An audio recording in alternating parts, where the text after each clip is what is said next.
This is Daniel Gubby Freeland from Sportskeeda MMA, and joining me now is Francis Marshall, who fights Conor Matthews at week 2 of Dana White's Contender Series. That fight takes place on August 2nd. So, Francis, first of all, really young in your career, right? 5-0. You're getting a call to be on Dana White's Contender Series. Did you feel like this call was coming this early and this young? I had kind of a feeling it would be coming soon. Like I was supposed to have another fight in May, and then we got this contract sent over towards the end of April, I think. So I felt like either after my next fight or maybe one more would have been either a short notice call or probably the Contender Series is like the way in now. Absolutely. And so just out of curiosity about where that confidence comes from, because you are, one of the, in terms of just pure experience, one of the less experienced guys on the show. What sort of gave you that confidence? What allows you to feel, so sure that was about to come? I mean, I've seen other people on the show that have been like similar records, maybe like 4-1 or 5-0 or 5-1 or 6-1 and whatnot. And a bunch of people from around here, like around New Jersey, New York area. And Kurt Pellegrino, my coach, he's still talks to those guys and everything. So I think he kind of could have helped out, get me on the show at either 5-0 or 6-0. Well, and I'm really glad you mentioned Kurt too, because, obviously a guy who's been in the UFC, he's been there, he's seen everything. And you've been with him since the very beginning. Is that right? Yeah. Yep. I've been with him the whole time so far. And what age, out of curiosity, did you begin training with Kurt Pellegrino? I started training when I was 13, and then I started doing private lessons with him when I was like 14. Wow. That's incredible. So you've been around a guy who's sort of been there and done that, seemingly your whole martial arts life, right? What kind of extra confidence and what kind of extra nuggets has that brought you as you go through the rank? It's brought a lot. I mean, it helps out having someone with so much experience and like who knows what they're talking about and has been in the game for a while, who's seen a lot of things, like whether it's with people reaching out for like management, like trying to manage me, or with sponsorships, or just like fight knowledge in general. So he knows a lot about that stuff. So it's really helped having him around. That's cool. Now, you said you started doing private lessons with a UFC fighter at 14 years old. Did you always kind of know that this was your career path? This is what you wanted to do for a living? I'd say probably when I was maybe around 15, 16, we would go down to like, when I was younger, we would go down to the fights in AC with all the guys at the gym. It's like, oh, it's pretty cool. I'm gonna get into it. And then I just started training more and picked it up a little more. So one thing fell into another. Now you said you're 15 or 16 years old going to an Atlantic City with a gym full of UFC or of MMA fighters? Yeah, so he would have 3 or 4 guys fight down there. So we'd go down there and watch. That sounds like a good time for a 15 or 16-year-old, but I got to ask, what were your parents like when you said you were about to go down to MMA fights with a gym full of guys at 15 or 16 years old? I mean, my dad brought me, so he really didn't mind. He kind of he started getting into it a little bit too. He liked going down there. I love it. So you're a pretty young guy still, but I have to imagine this means you've never even entertained another profession. This has been the goal, since you've thought about what you were going to do for a life. Yeah, I mean, when I was younger, probably like, I don't know, 8, 9, 10, I was like, oh, I want to play in the NFL, be a football star, like whatever. But I mean, things change as you get older. And did you played competitive football, I'm assuming, up through high school, and I know you were a wrestler as well too, right? Like you wrestled. Yeah, I wrestled my last 2 years of high school. I played football my freshman and junior year of high school, and then I just wrestled my junior and senior year. And was, out of curiosity, joining wrestling that late, being 17 years old or so like that, and it seems like you were already kind of in the MMA path then. Did you decide to become a wrestler so that it would add to your MMA base? Yeah, so I would have trouble like competing. Like I would get really nervous for jiu-jitsu tournaments and stuff.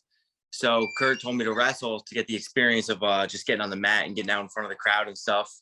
Because you're wrestling 3-4 times a week, getting match experience. So it kind of helped out for MMA and for jiu-jitsu. Yeah, that makes a lot of sense. Now, let's talk a little bit about the fight too. And before we get into talking about your opponent, I want to talk about the idea of a Contender Series fight, right? Because it's not just a fight where you're going out there to win like all the other ones you've had so far, the 5 on your professional record at this point, but it's one where, like being extra exciting is super important. And not that your fights maybe haven't been exciting already, but do you find extra pressure in that you have to be exciting? You have to make a memorable moment here for Dana White to see you as contract worthy? I mean, a little bit it plays in your mind, but I try not to think about that. I try to still worry about the fight, worry about getting the win. I don't want to go out there and mess up by trying to be too excited or trying to be exciting and then mess up and wind up losing. So I try to focus on the fight, worry about winning, and then I mean, I typically am pretty good at getting finishes, so I don't think that should be an issue. And there's kind of a whole string of people talking about being exciting in MMA and sort of like selling yourself. Obviously, we saw the Israel Adesanya main event that some people didn't like. What are sort of your thoughts on that idea of being, like an athlete whose goal is to win versus an entertainer whose goal it is to entertain? Do you think, once you reach that champion status like Izzy, that kind of goes out the window, or do you believe that there's some room for both of it still? I mean, there's room for both of it, but I think winning should always come first above being entertaining or exciting. I mean, you could go out there and be exciting and have like a great knockout, but that might be once every 5 fights, and then you're losing other fights because you're trying to be too exciting. So winning definitely comes first for me. And, you keep winning, eventually you'll get the fans and get the excitement that people want. Yeah. So you like respect the more technical, safer kind of approach that Israel Adesanya is like, doing in his last few fights. Yeah. I mean, you obviously want to win. You don't want to go out there and be boring. That's not what you want. But if something happens in the fight, like, I don't want to, I'm not going to risk it just to be a little more exciting for the fans and risk losing and then screw up my career. So I'm more focused on just the win and get it done.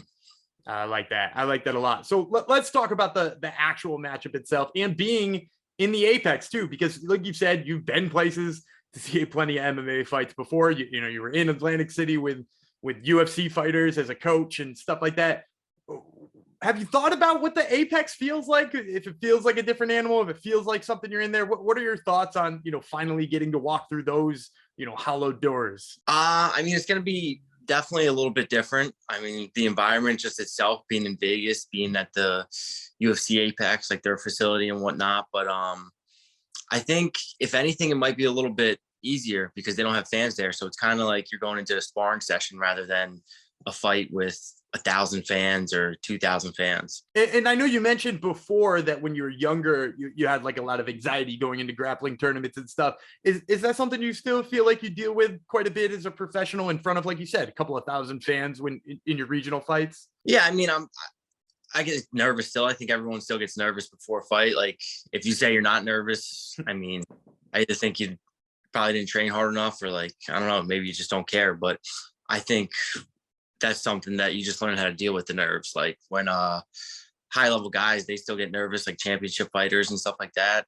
So it's just something that'll always be there that you just got to learn to deal with in your own ways. I like that. Now let's talk about the opponent specifically, because you're going to fight Conor Matthews, another guy who's from the Northeast, right? He's fought, a little bit further up north of you in New England, but he's got a lot of grappling type finishes too. If you look at his record or you look at any of his fights, he's a guy who likes to take people down with his wrestling. He's a guy who likes to, sink in a rear naked choke, which I know you got more than a couple on your record too.